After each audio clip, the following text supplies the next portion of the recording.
অবশেষে আন্তর্জাতিক পদ্ধতিতে শিক্ষকদের বেতন ভাতা নির্ধারণের নির্দেশ। আসসালামু আলাইকুম সম্মানিত ভিউয়ার্স, যারা শিক্ষকগণ রয়েছেন, তো আজকের এই ভিডিওটি তাদের জন্য।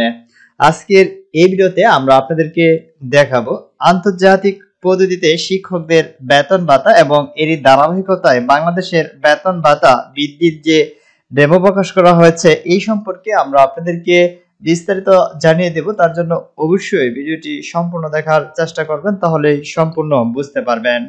আর যারা চ্যানেলটিতে একেবারে নতুন যুক্ত হয়েছেন তারা অবশ্যই চ্যানেলটি সাবস্ক্রাইব করে নেন, যাতে পরবর্তীতে আপনাদের প্রয়োজনীয় সকল গুরুত্বপূর্ণ আপডেট তথ্যগুলি সবার আগে পেয়ে যান।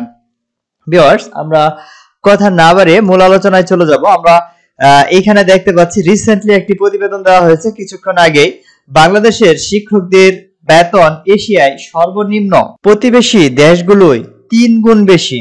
এখানে শিক্ষকদের বেতন বৃদ্ধি একটি অ্যানালাইটিক দেওয়া হয়েছে, আমরা সেটি এখানে আপনারা দেখতে পাচ্ছি। এবং এখানে আরো বলা হয়েছে প্রাথমিক স্তরে শিশুদের শিক্ষার ভিত্তি গড়ে ওঠে, কিন্তু যাদের হাত ধরে সেই ভিত্তি রচিত হয় দেশের সেই প্রাথমিক শিক্ষকরাই এখনো সরকারি কাঠামোতে 3য় শ্রেণীর কর্মচারী হিসেবে শ্রেণীবদ্ধ রয়েছেন। মাত্র 8ম শ্রেণী পাস একজন গাড়ি চালকের গ্রেড যখন 12তম, সেখানে স্নাতক মাস্টার ডিগ্রিধারী প্রাথমিক সহকারী শিক্ষকের গ্রেড 13তম। গ্রেড অনুযায়ী তাদের মূল বেতন মাত্র 11,000 টাকা। বাড়ি ভাড়া, চিকিৎসা ভাতা ও অন্যান্য সুবিধা মিলিয়ে সর্বসাকুল্যে একজন সহকারী প্রাথমিক শিক্ষক মাসে পান প্রায় 19,500 টাকা মাত্র। এদিকে মাধ্যমিক বিদ্যালয়ের সহকারী শিক্ষকদের বেতনও দক্ষিণ এশিয়ার দেশগুলোর মধ্যে বাংলাদেশের অবস্থান একেবারে সর্বনিম্ন। দেশের সহকারী শিক্ষকদের গড় বেতন $123, যা দেশের মাথাপিছু গড় মাসিক আয়ের তুলনায় প্রায় $112 কম। উচ্চ মূল্যের বাজারে প্রয়োজনীয় খাদ্য সামগ্রী কিনে পরিবার চালানোর একজন প্রাথমিক শিক্ষকের জন্য হয়ে উঠেছে পাহাড় সম কঠিন কাজ। শিক্ষকদের অভিযোগ, দেশের ভবিষ্যৎ নির্মাণের দায়িত্ব পালন করেও তারা ন্যায্য মর্যাদা ও জীবনযাপন থেকে বঞ্চিত।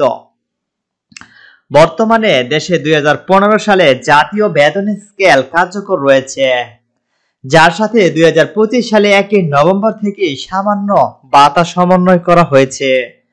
এই স্কেলের আওতায় স্কুল 2 পর্যায়ের জুনিয়র শিক্ষকদের কর্মজীবন শুরু হয় 16তম গ্রেডে, যা 9,300 টাকা মূল বেতন দিয়ে ন্যূনতম 2,000 টাকা বাড়ি ভাড়া ও 500 টাকা চিকিৎসা ভাতা যোগ করে তাদের মূল বেতন ধরা হয়েছে 11,800 টাকা, যা মাত্র $97 সমমান।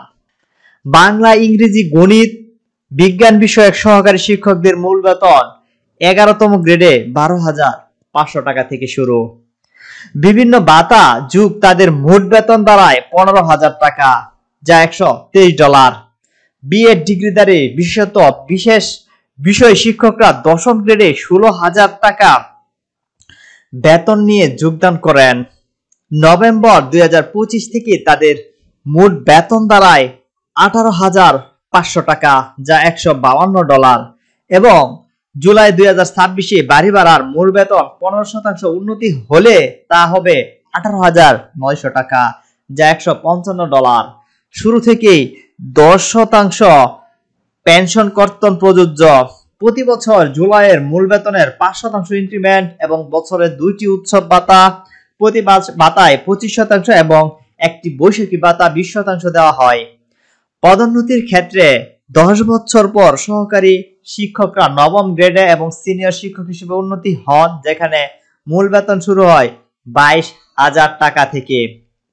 এদিক থেকে আমরা পজিশনটা লক্ষ্য করি, যেখানে আমরা দেখতে পাচ্ছি যে junior teacher, assistant teacher, BEd, এখানে 16 গ্রেড, 11 গ্রেড এবং 10ম গ্রেড, যা আমরা আন্তর্জাতিক বেতন নির্ধারণ করলে দেখতে পাচ্ছি যে $97, $123, $152।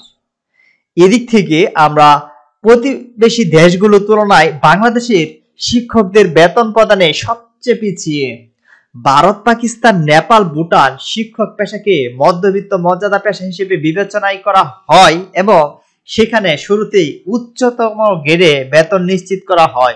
অথচ বাংলাদেশের শিক্ষক অনেক ক্ষেত্রে দাপ্তরিক সহকারীর নিচে অবস্থান করতেছে। ক্রয় ক্ষমতার সমতা পিপিপি বিবেচনায় এই ব্যবধান আরো প্রকট। এশিয়ায় অন্যান্য দেশেও বাংলাদেশের চাইতেও অনেক বেশি দেশ দেওয়া হয়। ইন্দোনেশিয়া, চীন শিক্ষক সার্টিফিকেশন এবং আবাসন সুবিধা প্রদান করে প্রকৃত আয় বাড়িয়ে থাকে। দক্ষিণ কোরিয়া, জাপানের মতো বাংলাদেশের শিক্ষকতা উচ্চ মর্যাদা ও উচ্চ বেতনের পেশা। এটি শিক্ষার মান ও প্রভাব ফেলে। এদিক থেকে আমরা লক্ষ্য করি ইন্ডিয়ান, যেখানে 511 ইউএসডি মান্থলি ৬২,৫০০ টাকা এবং পাকিস্তান ১৭৭ যা ২১,৬০০ টাকা এবং নেপালে ৪১২ যা প্রায় ৫০,৩৪৫ টাকা এবং ভুটানে ৩৪০ যা ৩০,০০০ টাকা সর্বনিম্ন স্যালারি। ওইসিডি সদস্য দেশগুলো শিক্ষকতার মানসম্পন্ন বিনিয়োগের জায়গা হিসেবে গণ্য করা হয়। যুক্তরাষ্ট্র, যুক্তরাজ্য ও জার্মানিতে শিক্ষক বেতন মধ্যবিত্ত জীবনযাত্রা হিসেবে দিয়ে থাকে। উন্নত পেনশন, পেশাগত প্রশিক্ষণ সুবিধা এবং উচ্চ বেতন ধারাবাহিক শিক্ষাগত সাফল্য নিশ্চিত করে এসব দেশে। ২০২৫ সালের জুলাই গঠিত জাতীয় বেতন কমিশন ২০২৬ সালের জানুয়ারি থেকে নবম জাতীয় বেতন স্কেল বাস্তবায়নের সুপারিশ চূড়ান্ত করেছে।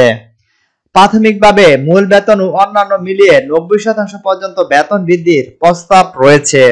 এতে সহকারী শিক্ষকদের বেতন ১৮,০০০ থেকে ২০,০০০ টাকা এবং $১৪৮ থেকে $১৬৪ উন্নতি হতে পারে।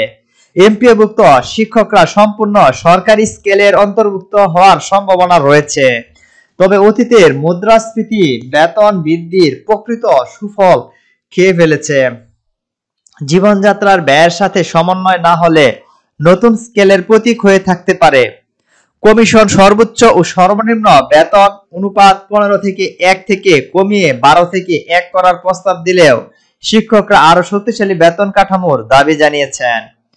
ইন্দোনেশিয়া থেকে আমরা দেখতে পাচ্ছি ২৬৫ যা ৩৬,০০০ টাকা এবং চায়না ১৭৯০ যা $২,১৯,০০০ টাকা এবং সাউথ কোরিয়া $১৪৬৭ যা $১,৭৯,৬০০ টাকা এবং জাপান $১৯১২ যা $২,৩৪,৪৯০ টাকা। তো আমরা এখান থেকে ইউএসএ টা তুলনা করলে দেখতে পাচ্ছি যে ইউএসএ বেতন পাচ্ছে শিক্ষকরা $৩৭১৮ যা $৪,৫৫,০০০ টাকা এবং ইউকে তে পাচ্ছে $৩৬২৪ যা $৪,৪৩,০০০ টাকা এবং জার্মানিতে পাচ্ছে $৪২২৭ যা $৫,১৭,৪২০ টাকা। এদিক থেকে জার্মানির বেতন সবচেয়ে এগিয়ে রয়েছে। তো আমরা অন্যান্য দেশগুলি কম্পেয়ার করে দেখলাম বাংলাদেশের বেতনে একজন লেবারের চেয়ে কম থাকায় বাংলাদেশের শিক্ষার মান ধীরে ধীরে নিচে নেমে যাচ্ছে। সেক্ষেত্রে আন্তর্জাতিক পর্যায়ে বিশ্লেষণ করে দ্রুতই বাংলাদেশের বেতন আন্তর্জাতিকভাবে নির্ধারণ করার দাবি জানানো হয়েছে। আশা করি দ্রুত শিক্ষকদের বেতন আন্তর্জাতিকভাবে মূল্যায়ন করে সর্বনিম্ন বেতন শিক্ষকদের ৫০,০০০ টাকা করা হবে।